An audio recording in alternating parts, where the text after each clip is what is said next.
So let's dig in. Does anybody have any questions? I loved how last time when I did my Q&A, people were just asking me random questions about Cook's tools or things that they didn't know about.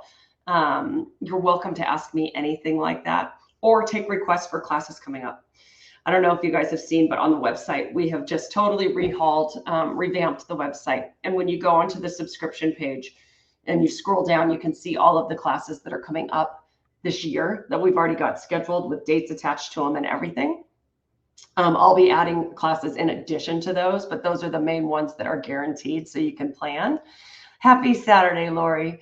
And then I also have added, like I've mentioned probably ad nauseum to you all now, private classes. And for whether you want to do team building events or if you want to do a private class for friends and family, you can book House of Haas, in effect, me to do that with you. And I'm super excited because we got it all worked out on the website and we put up some suggestions for classes that you can do or themes that you can do. But of course, you can do anything you want to plan with me.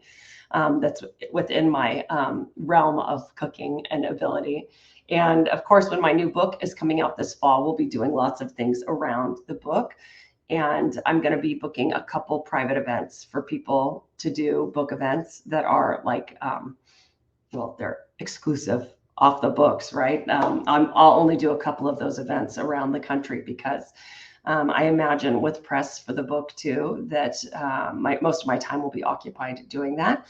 But I thought it'd be super fun for people like you to book a private event if you want. And so you get access to me and signed books before everybody else, or that you get them at all. I won't be doing any other events outside of these for people like you, which is super fun.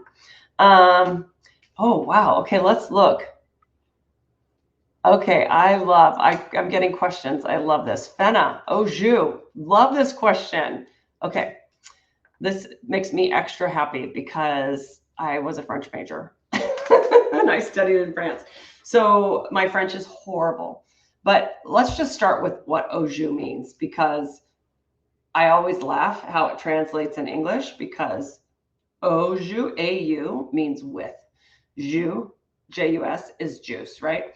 So with juice, which means just like the pan drippings from the beef, right? But I laugh because when you go in a restaurant to order it and they're like, would you like it with au jus? You're saying, would you like it with juice? So it always cracks me up that it's not just with jus, that it's with au jus. I don't know how that happened in the English language, but it always makes me giggle. So I love French dips. I have not made one. I'm trying to think of the last time I made one. I kind of think of it like a Philly cheesesteak too. Anytime where you're taking a beautiful piece of beef and you're slicing it thinly to serve it on a sandwich. It's like a lobster roll where you're taking this totally decadent thing and turning it into something casual and delicious. And so French dips done well are like one of my favorite foods on earth. If you guys have a Houston's or a Hillstone's near you, I think that they do an amazing one. But the thing that's interesting about the juice part is it's become such a component of how we serve them. And a lot of times it can make or break the sandwich. Like if you were going to roast beef tenderloin or a smaller filet mignon, and then you have the pan juices, maybe you add a little bit of like homemade beef stock to that. So those juices add to it. And then you slice it and you serve it with that juice. It's absolutely amazing. But it can go wrong as well when you just use bouillon or something super salty for the juice. And normally they're being fortified with something because you don't get that much juice from the yield of something like that. If you're cooking a big beef tenderloin, let's say, you would almost have to fortify it with something in order to get enough juice to dip your sandwich in. So a couple things. Here are my thoughts. How does one make it? So your pan drippings from roast don't seem sufficient. It's the same thing as how you would make gravy or how you make a pan sauce for anything that you're roasting, like a chicken or a turkey, right? You have to be able to fortify it with some other things. So since I have access to my phone here, I'm going to look up what people normally tell you to do. And then I'm going to tell you what I would tell you to do if you want to make extra juice for a French dip. And the funniest part is that you have to put in, how do you make au jus instead of jus? How do you make with sauce, with juice? I am so curious to see what the internet tells us, because I would just take the pan drippings. I would add some, I would take the meat out of the pan. Let's say you're roasting beef tenderloin or any other big cut of steak for this. I would take it out of the pan. And if it's been on a rack, I would take the rack out of the pan.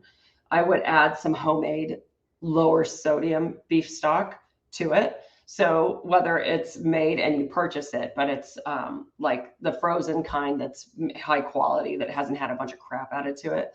And then you can add seasoning yourself. You could add herbs. You could add a little bit of red wine. You could add other flavors that you like.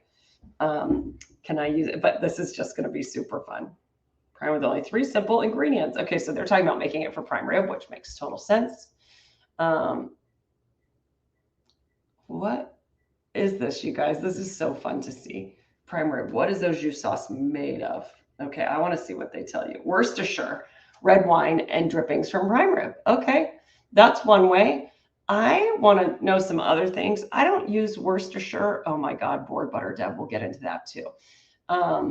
Can you use brown gravy mix for au jus? Bestbeefrecipes.com. Au jus. Let's look at places that I respect that make good food. How to make au jus Sunday supper. Let's check this out. Jump to recipe. I know there are so many things, you guys, that I just make on my own, and I don't really look up a recipe.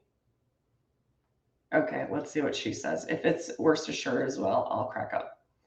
But I always like to understand what other people do. Yeah, it just means with juice. It refers to a light gravy made using fat drippings from meat like roast beef, chicken, or lamb. Light sauce. Yes, we get it. We get it.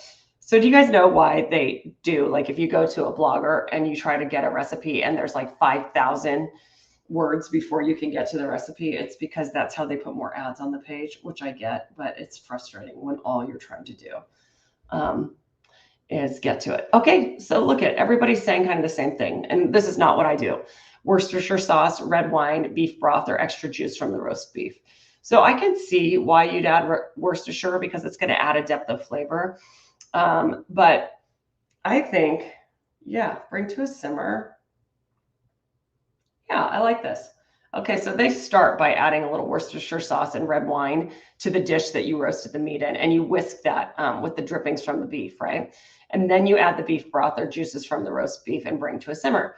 I would strain it. I don't want any of those proteins that cook off, or any of the, it's kind of like when you make chicken broth or chicken stock and you skim that stuff off the top. I always like to strain my sauces or liquids before I serve them. So I think any of those things would work. I would say start with a really high quality beef stock. Okay, so I can't remember the name of the brand that they sell frozen in a lot of markets. Ina Garten uses it for chicken stock and beef stock. And it comes where there's like frozen sausage and meat and things like that. They usually have a section with good frozen stock, or demi-glace, as somebody mentioned too. And you can add that to the pan juices. And then from there, if you want some red wine in there, it'll give it a really beautiful depth of flavor. I would just pick a red wine that you really would want to drink, you know, like the flavor of red wine that you want to drink with the French dip. They say all the time, you know, you should buy a good wine to cook with. You don't have to buy a horrifically expensive wine. I just don't like to, the thing I thought about the other day is like, I don't like using specific varietals in cooking, like Chardonnay, because it can be so oaky that that's all you taste. So something for a red wine, like a Burgundy, Pinot Noir, something kind of like middle of the road that's not going to be too intense for the flavor of the juice, okay? Worcestershire, totally your own addition if you want it, but I say keep it simple. Beef stock, we should make beef stock, Lori. And we should do it with, the thing that's trickier about beef stock versus chicken stock is that to buy beef bones, right? They're not sold as frequently or as, well, no, you can buy, I'm trying to think of cheap cuts of beef you can buy that are on the bone, right? Like with the chicken, you can buy chicken necks and wings and things like that, because what you're trying to do is really get all of the flavor from the bones themselves in addition to the flavor of the meat. So let's make beef stock in a class. Let's just do a stock class. Oh, please. Beef stock. I'm going to write this down. And demi-glace is the same. Like I said, you can buy demi-glace. Demi-glace is an extension of beef stock. You cook it down for hours and hours and hours and hours and hours. So it becomes a very concentrated version of a stock. And then you can freeze demi-glace. You use a very small amount to enrich sauces. It's absolutely delicious, but it'd be fun to do a class on stocks and demi. I'm adding it to the list. Deb, do I have a recipe for board butter used with steaks? If you are unclear what Deb's asking about, board butters are all the rage, just like anything you put on a board and you eat it, right? So all she's referring to is like you soften butter and you literally put a layer of butter on a board, on like a cutting board or a cheese board, and you can sprinkle different things on it so that when you put your knife through it, you can put it on crackers, vegetables, crudité, steak. If I were going to do a board butter for steak, I would load it up with the herbs that I want to taste on my steak. So I would do a layer of butter, and a lot of people take a cute knife and they like put little swirly marks in the butter, right? So it looks decorative. I would put some really beautiful flake salt on it, like a Malden or a Jacobson flake salt. So that becomes one of the ingredients. And then I would do minced garlic or grated garlic, thyme leaves, finely chopped rosemary. You could do chives, parsley, any of the ingredients I would put in a compound butter that would be delicious on a steak. So I would keep it really simple and just stick to the herbs that you want to taste along with that steak, and it would be delicious. The thing is, if you're going to do a board of butter with your steaks, it's a fun idea, but like your steak needs to be warm for the butter to melt on it, right? So think about how you want to serve it. Like if you have one board and you're passing it around a table and everybody's got their warm meat, by the time it gets there, if it's cold, then it's not going to be that exciting. So you might even want to consider just doing a little thing. You want to make sure the butter is room temperature. Do like a little ramekin for each person on the side with all of those yummy ingredients on it. So when they get their steak, they get their butter and they can serve it immediately and it melts onto the steak. It's delicious, okay? It's all in the fortification. You're welcome. Stock class. I love that you guys want that. And you guys, there are so many amazing books out about how to make boards. I was at, if you ever go to like a little card store or something cute, like we have a couple local card stores that I went in yesterday afternoon. I broke free of my house for the first time in a week. And they all the books were about making boards, right? Like it's such a fun way to eat. But the butter board trend in particular, it is all over the internet, Instagram, TikTok, YouTube. There are so many, and it's fun. A lot of people are like, what the heck are you talking about, butter? But if you ever do like radishes and butter, you know, when you have really good French butter or, you know, like hand churned butter that is just delicious on its own, it's a super clever idea. So scour the internet for inspiration, okay? Hi, Angela. I guess my voice isn't as good as I thought it was. Let's see what else. Happy Saturday from Winter Park. You're a Francophile. Yay. Yay, Betsy. Betsy, remind me where Winter Park is. East Side. You've told me this a million times because I'm coming to Florida in November right after my book comes out. And I'm thinking I'm going to book some events for my book in Florida. Maybe Miami. I have never been to Miami, and we think it sounds like a good idea. So fun. Hillstone, you guys have Hillstones, and part of the country still has Houstons. Isn't that funny? It was Houston's, and then I think they divided the company in half. I don't know why, and so half of them are now named Hillstones, and half of them are named Houstons, but they're still under the same founder corporation. What else? Any other questions or requests? Oh, you're by Orlando. You're inland. Okay. I get it wrong every time. I just remembered that there's a Williams-Sonoma store there since I worked for Williams-Sonoma for so long. Any other questions for today? Things we have coming up. We have the fun lunches class this week. And then before we know it, it'll be time for the next class in May, which we're doing early for Mother's Day, right? Isn't that what I'm doing? I think I am. I'm super excited about that. I always love teaching recipes for this time of year that can be used all day, indoors, outdoors, room temperature, things that you can make ahead. It's just a really fun time of year to cook. Strawberry stands. Ooh, strawberry recipes. Strawberries are probably my favorite fruit. I'm trying to think. A perfectly ripe strawberry is my favorite fruit, Lori. Let's use strawberries. I'm going to do some strawberry recipes. In fact, I've worked with the strawberry board, and I wasn't allowed to put those recipes on my website. It was just for California strawberries. So if you want good strawberry recipes, I think the Instagram handle is CA Strawberries, and they have a website. I did these little strawberry tarts in a graham cracker crust that were so good. Oh my God, so good, with like a strawberry curd in it. It was amazing. So Lori, yes, there are tons of recipes on there. I'll do some more strawberry recipes because they are my absolute favorite fruit. I love strawberry ice cream. I love strawberry granita, or strawberry lime granita. I love strawberry agua fresca, where you just take the freshest, ripest strawberries and puree them in a blender with a little lime juice, strain it, add some sparkling water. Best drink ever. Yeah. Favorite cobblers. Oh, you know what, Erna? I don't think I did answer it. I make cobblers and crisps all the time. And I think I have 2 or 3 recipes on my website. They're for crisps. I always forget the difference. Cobblers are where you do the like more of like the little biscuit spoons on top, right? Spoonfuls of it. And crisps are where I put all of the oatmeal, brown sugar, buttery stuff on it. I like cake cobblers now, to answer your question.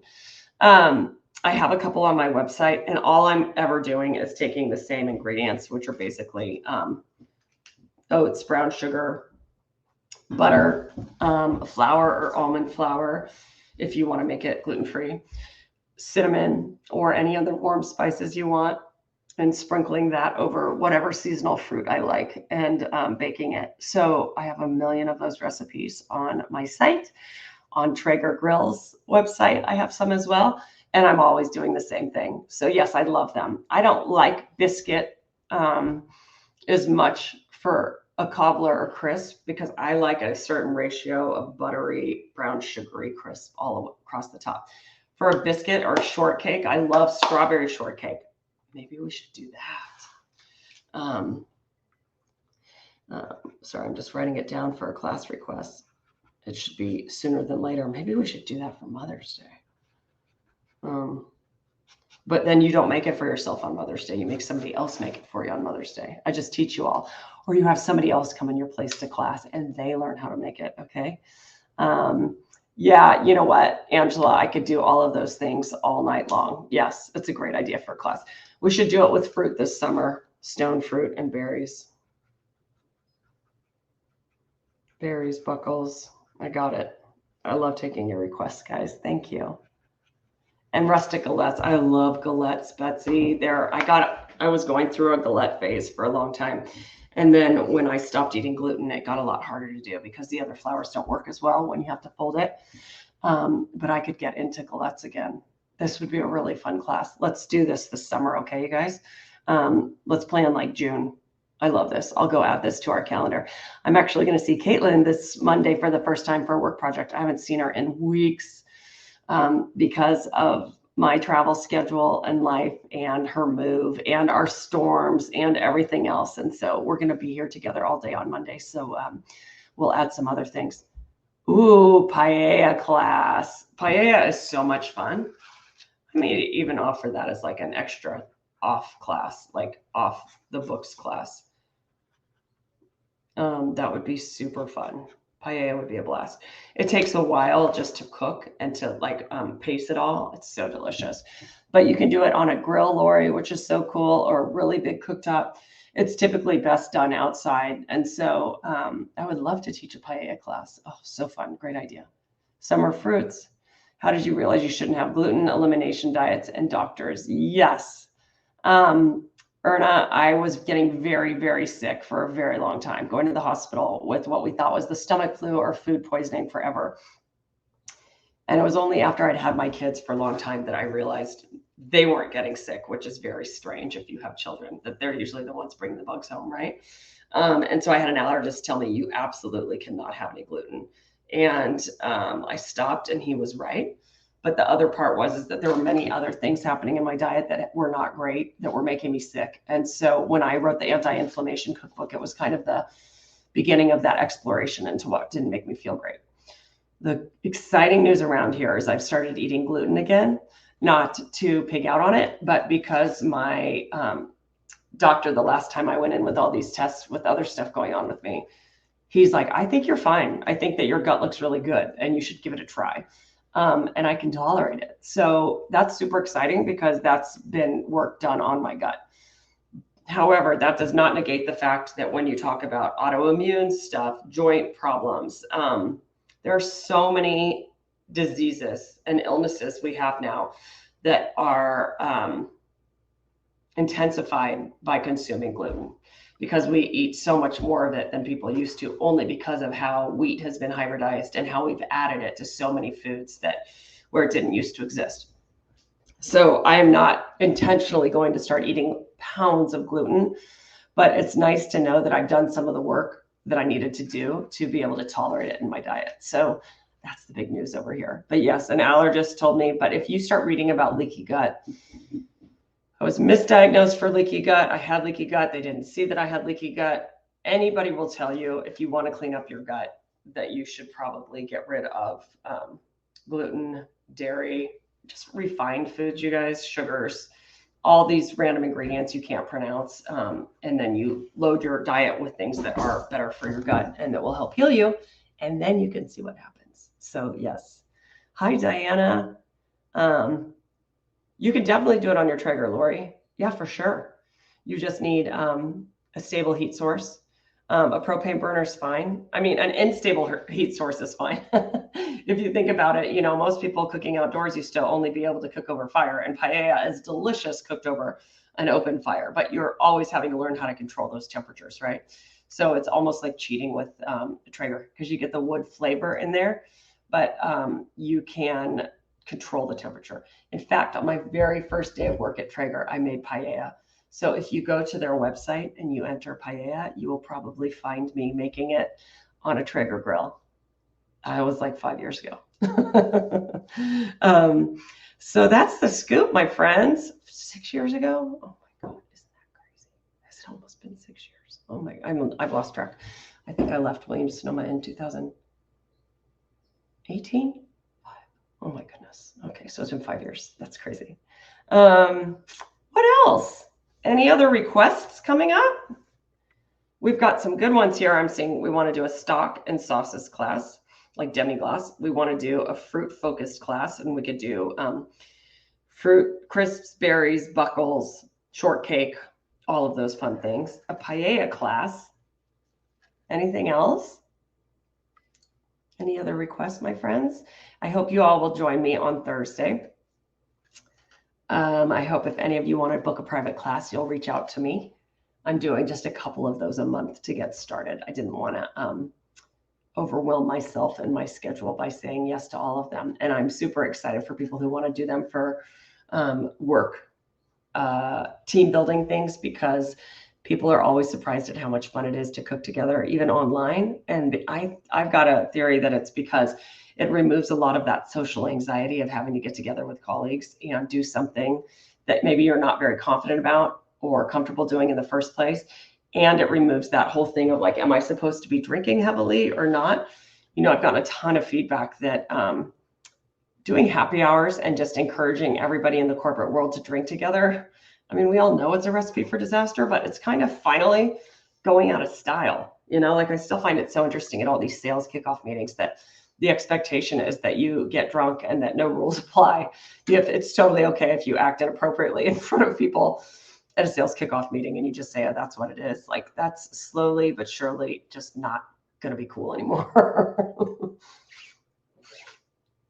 If people want to sit in the comfort of their own home and make a cocktail while they cook with us or drink a glass of wine, that's amazing, right? To each their own, but that's the secret, to each their own, without judgment. So I'm super excited to be doing more of those classes where more people enjoy them, not just the few people leading it or the person whose idea it was to do the class in the first place.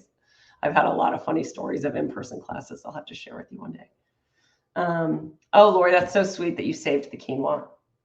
Okay, yay. Paella, intimidating. I'm trying to think of something else that I would put on the level of paella for intimidating, because I think it is for a couple reasons. Lots of components, right? There are lots of things going in that dish. The other thing is timing of things, that you don't want to overcook things or burn things or undercook it, have raw rice and raw chicken. Or the coolest thing about paella, oh my God, we should look at Jose Andres. Sorry, he's my favorite. is that when you add chicken and you add sausage, or you add a couple other seafood components or fish components that are more forgiving, you don't have to worry so much. And it's very, people love the crispy crust on the bottom of it, where the rice, it doesn't burn, it just cooks and gets crunchy, crispy like a shell. And so people love that, right? So you have the creamy rice on top, and then you have like the crunchy, crispy rice on the bottom. So it's way more forgiving than you would think. I love that you saved that quinoa. Okay, good. We're going to have a lot of fun in this week's class, you guys. And I'm going to be doing a lot of cooking between now and then. So I can't wait to share it all with you. And in the meantime, like I said, I'm going to go out into the real world for the second time. Yesterday, I went with Sunny to a stationery store. Today, I'm going out for some fresh air at the farmer's market here in Orinda, which is so cute. It's so small and it's perfect. It's got everything you need, but it's not overwhelming. And they have a couple food trucks I love. They have these, they have an acai bowl place that's also more known for their juices. And they have this coffee banana protein smoothie, which my son is probably rolling his eyes at me right now because it costs a lot of money for what it is. But it's a bunch of yummy, healthful ingredients in one thing. And I think I'll go down and get one of those and show my face to the world again for the first time in a week. So I appreciate all of you hanging out with me today and sitting tight while we do this class next Thursday instead of last Thursday. And I promise I'll be more fun by Thursday, okay? Thanks, everybody. Go out and have a terrific day. Fun class, of course. Love rallying. Everybody have a great day yourselves, okay? Happy Saturday. Enjoy it wherever you are. I hope you're safe. I hope the weather's a little better. I hear the rain is back in some places. Just be safe and have a beautiful day, everybody, okay? Bye.